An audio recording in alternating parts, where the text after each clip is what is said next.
This video will describe the word morphophonemic rules. These rules are very similar to the morphophonemic rules we saw up in the spell-out rules, and also the morphophonemic rules that we saw over in the lexicon. The difference here is that these morphophonemic rules operate across word boundaries rather than morpheme boundaries. These rules can't be executed until after the phrase structure rules have put all the constituents in their final word order and all the pronouns are in the text. So after all of that has been completed, then these word morphophonemic rules can operate. And we're here at Genesis 4:3, sentence 1. One day Cain brought an offering to the Lord. And if we rest our cursor here, we see down at the bottom, A was changed to an by the word morphophonemic rule, change A to an if the next word begins with a vowel. So here's the rule that did that work. We choose a syntactic category, in this case pre-nominal, and I'll explain that in a minute. We want this rule to apply to the word a, the article a, and a happens to be in pre-nominal, which I'll explain in a minute. We can set features. We can specify with phonetic features if we want, or with alphabetic characters. Here I've chosen alphabetic characters. We can specify the environment word. It either follows the affected word or precedes the affected word. And again, we can specify with phonetic features or alphabetic characters. In this case, we want alphabetic characters. We can also say there are environment words, in this case eunuch, and it doesn't apply to eunuch.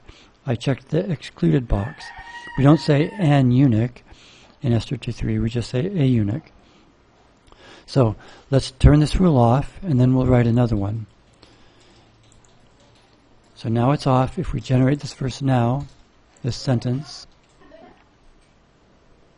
one day Cain brought a offering to the Lord. So let's write a new rule that will change a to an. And if we look here, a is in the syntactic category of pre-nominal. We can look at the rule that inserted this word, and here it is, right there.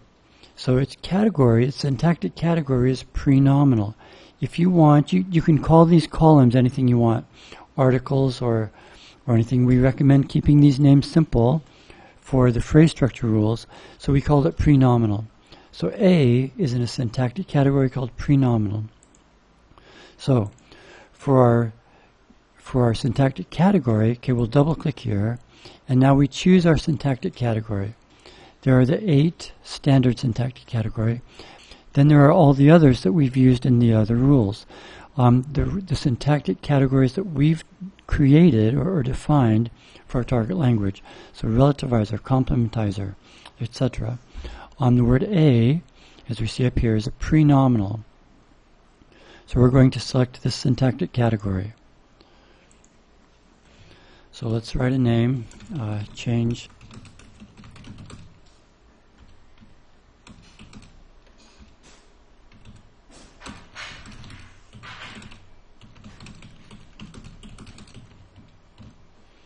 Okay, we can select the trigger words, and now here are all the words that are in the pre-nominal syntactic category, a, the, some, etc. We're going to choose a, and that's sufficient for our trigger word. In our case, the environment word follows the affected word, so we'll leave that there.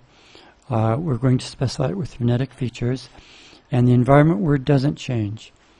So let's say it begins with a vowel. So whenever the word a begins with a vowel, the next word begins with a vowel, we change it to an. We change a to an, and that's sufficient. Now let's run this again.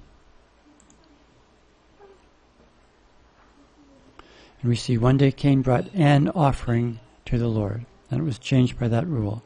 So that's what the word morphophonemic rules look like.